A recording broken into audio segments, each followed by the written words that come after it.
If what you thought to be true about wealth turned out not to be true, when would you want to know about it?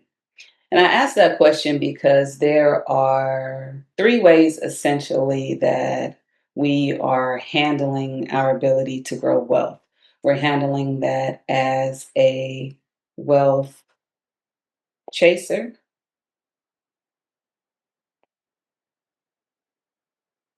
a wealth waster, or a wealth creator.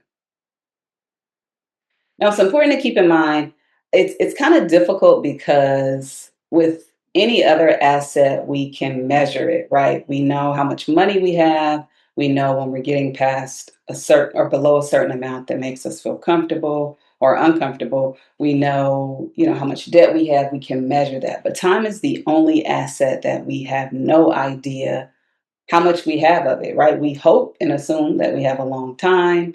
Sometimes we try to measure that according to how long our parents lived or our grandparents lived, but there's completely no way to know how much of that asset of time that you have. So, because of that, people tend to delay or just kick the can further down the road with money decisions or financial decisions that they should be making, right?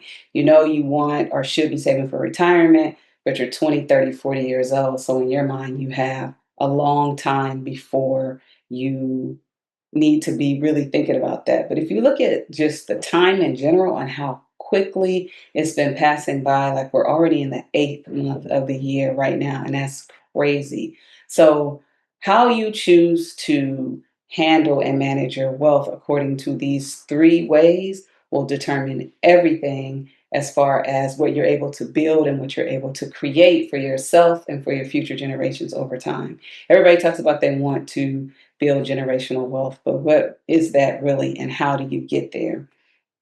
Imagine that this is your money line, right? This is where you start with your money and all the money that you can grow. Oh shit, is on that line. So, our wealth wasters, they're constantly going to just hover over this line. They're just living paycheck to paycheck. They're not saving anything. Making everything. They're spending everything. Every dollar they get is coming out here. These are our wealth wasters. No growth, not necessarily any down, but we talked about before in another video, I talked about lost opportunity costs. And I'll just quickly go over that again. Every dollar, oh man, I'm starting out crazy already. Every dollar that you have and every dollar that you spend has a lost opportunity cost associated with that. So let's say, for example purposes, you have $1,000, right? And you spend that $1,000. So as far as the lost opportunity cost, you didn't just spend $1,000. You spent the opportunity for that $1,000 to say make you 7% over time, or to turn into $1,500 or $3,000 or $10,000 over your lifetime. So the wealth waster is wasting everything, spending everything, and having a major lost opportunity cost in regards to the money that they could be saving and could be earning on their money. We have our wealth chasers, right? The wealth chasers are a little more savvy. They actually save. They say they want something, they save for it. They want a new car, they save, they save, they save, and then they take the money and they spend it down to their zero line to be able to purchase what they want. They want a new car again, they do it again.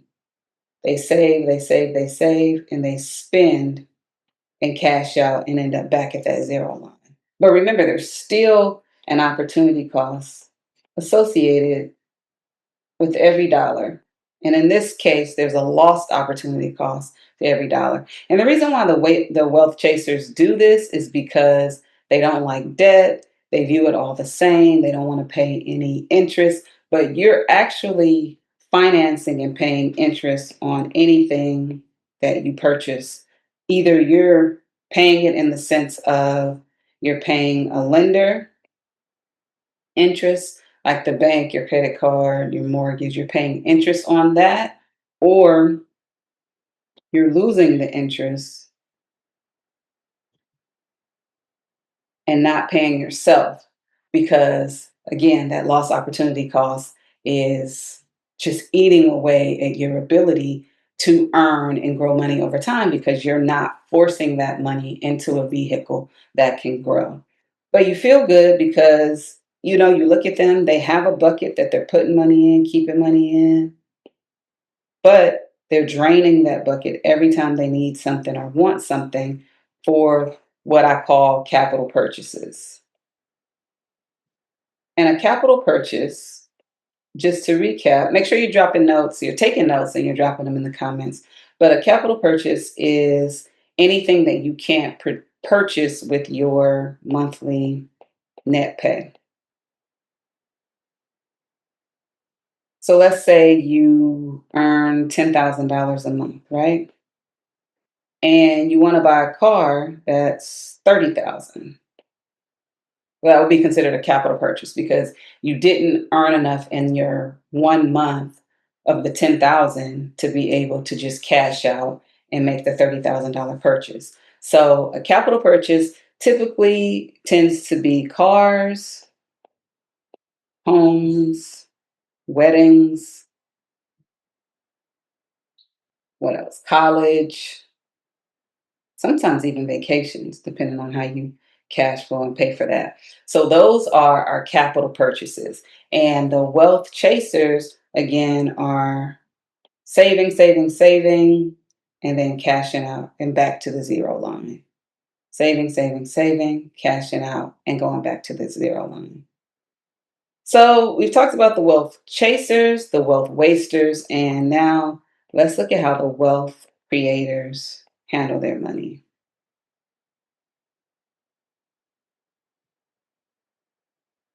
Wealth creators may have the same amount of money, but the way that they manage it and the way that they handle those capital purchases are completely different. They invest it first and then they purchase what they want by using this money that they've saved as collateral. They purchase here and then they continue to build again. Purchase here, continue to build again. So let's look at that again.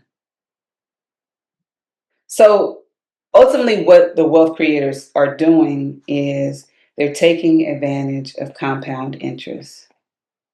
What is compound interest?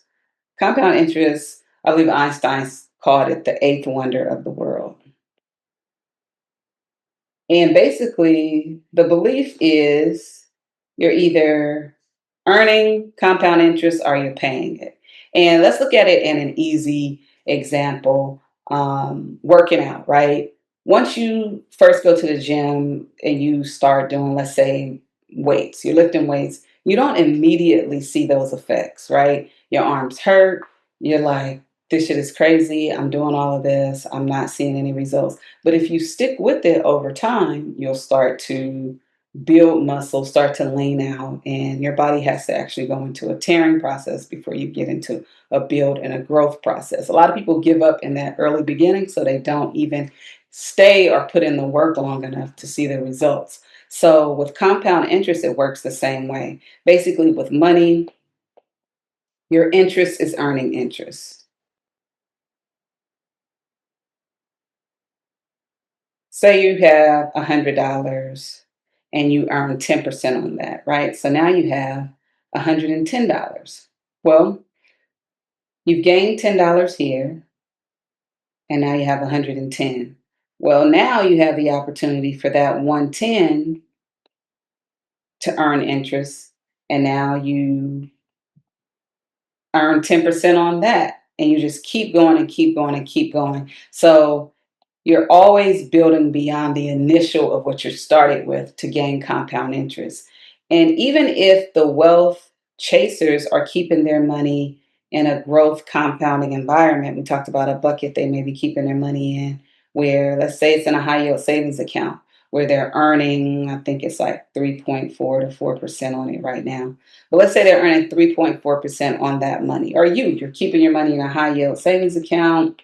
Those are pretty popular. Everybody kind of found out what those were. The way that they work is as the interest rates for everything tend to go up in the economy, or fluctuate, the interest rates on what you can earn in a high yield savings account also increase. Around the pandemic time, it was like 5.5% that you could earn on your high yield savings accounts, where your regular checking account in the bank may pay you 0.01%.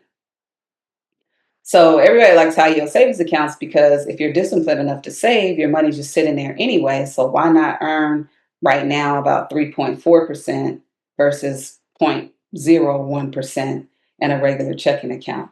But anytime you interrupt compounding, you start all over, right? So in our example of, we had $100, we earned 10% on that, and now we have $110. If you interrupt that compounding by cashing out that 110 and starting all over, you're back to the drawing board. Now you have to save $100 and now earn 10% again to get back to 110. So it's a vicious cycle in a game that continues to grow over and over. And I tend to ask this to my clients when we're working together, to kind of put them in the concept of what wealth chasers, wealth wasters, and what wealth creators are doing. So I'll ask you guys the same question and you can answer in the comments. Let's say you want to grow some apple trees, right? And I'm like, cool, I got the seeds. I'm going to give you some seeds and you go plant the apples. At some point, I'm going to come back, run me that money for the apples. We'll talk about how much that is later on. You're like, bet, give me the apple seed. So I give you the apple seed. So you go, right? You go, you build. I'm no artist. I used to be an artist, which is crazy. I should have stuck with it. Compounding, right? Had I stuck with my art, with my skills have gotten better and better and better over time. And who knows? Basquiat, look out. Anyway, this is an apple tree. So you have taken the time, you've watered the tree, you have made sure that you picked up any weeds that were growing, and over time, your tree is bursting with apples. And I get word, hey, so and so, they planted all these seeds, they got all these apple trees. I don't even know what an apple tree looks like, but this looks like this today. But let's say you got an apple tree, and I say, all right, I'll pull up like, hey, remember I gave you those apples? You're like, cool. Yeah, thank you so much. I wouldn't have been able to grow all of these trees had I not had that from you and you helping me start that. And I say, cool. I want to be paid for the apples. We never really talked about how much I would be paid, but run it. I want my money back. And you have a few options of what you can do to repay me. You can say, I'm going to give you the apples from the tree, or you know what? Let's just rip it up and I'll remove some of the trees and you can take the tree. Now, what would you do? It's not a trick question. Sometimes, I don't know, when money gets involved, people start thinking and overthinking too hard. Are you going to give me the apples or are you going to give me the tree? Think about what's gone into you being able to produce this tree. One of the greatest assets that we just talked about, time. You don't even know how long you have, but you've invested and put a lot of time into growing these apple trees. You've been in the hot sun. You've been making sure that there's no weeds. You're making sure that the sun is doing what it needs to do. You're watering the trees. You're tending to them and making sure they have everything they need to do to grow in the most efficient way possible to be these beautiful, shiny apples. Would you then uproot your tree and essentially have to start all over? Now, sometimes when I ask this question, clients are like, I'll just give you the tree. Like, I don't want to be bothered. I'll just give you the tree. I've got other trees. I'll start over. Okay. But what if you have trees and you give me one, right? Now you have to start all over. We're planting the apple seeds, doing the same process, making sure it grows, making sure you pull the roots, making sure it gets the water that it needs. And you essentially have to start all over, spending our precious asset time. And we don't even know how long that's going to take. We don't know how many apples it's going to produce, but you could very well give me apples. You can pick the apples from the tree and give them to me. And I can take the apples, I can sell the apples, I can take the apples and take the seeds and plant my own apple trees if I want to. But what difference does it matter to you as long as I get paid in the least interrupting way to you as possible? And that happens to be not interrupting the compound growth that we have created, growing all of our apples, but just giving me a bucket of apples. This is crazy, but these are apples. So you could give me a bucket of apples, send me on my way, and you're done. So every time you interrupt compounding, you are handling your money essentially as a wealth chaser if you're disciplined enough to build and save back to zero, save back to zero. The wealth waster, y'all got a lot of work to do, but it's possible. Wealth waster will have to be disciplined enough to begin to save so you're not always just chasing and wasting money here. And then the wealth creator is just like we talked about in the Apple example. The wealth creator is building. Actually, you're not even building on that side, you're on the other side. You're building, and then you're taking the and using your money as collateral to buy and purchase those capital purchases or any assets. And then your money continues to grow, you're building again, and it continues to go. And it continues to grow up and up and up and up and up. And that's how the wealthy continue to remain wealthy because they never interrupt this compounding here. Think about it. I see a lot of times, I talked about this before in another video.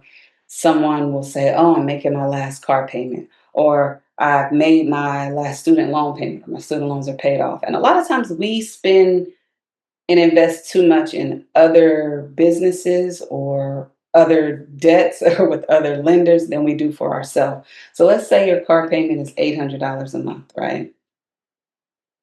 And you've paid $60,000 for a car over time, paying that $800 a month. Most people are happy and ecstatic, like, yes, I finally paid this off. I don't have a car note anymore. But the same way that you built that $800 monthly to pay off that car note or to pay off your student loans or whatever it is for that capital purchase, what if you continued on your money line to make the $800 payment to yourself, right? That's your money line. 800, 800, 800, 800, 800. And it's in a growth environment to build and an environment that can gain compound interest over time. And as your money goes up over time, you'll have that same 60K that you just spent for your car previously, but you'll have it for yourself. And then instead of needing to borrow when it's time to purchase something else, you can use your 60K that you gained as collateral and continue to do the same thing. Continue to make the $800 payments to yourself. So I think it's really important. And over time, still, you'll now have 60K again, or even more, because that 60K is earning even more interest over time. So I think it's important really to kind of alter and adjust our mindset and stay just as disciplined, right? No, you're not going to get a 30 or 60 or 90-day late payment on a repossession if you don't pay yourself, but you should look at it in the same way. You obviously could afford it if you were able to get a loan and pay that much money every month. So anytime you free up money that you've been used to paying, just flip the account that you're sending it to. Send it to yourself now. Send it to yourself maybe automatically.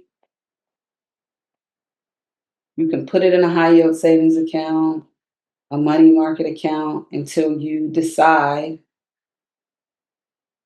what bucket it needs to go into to start to gain and earn that compound interest that we talked about and give you that opportunity to be a wealth creator.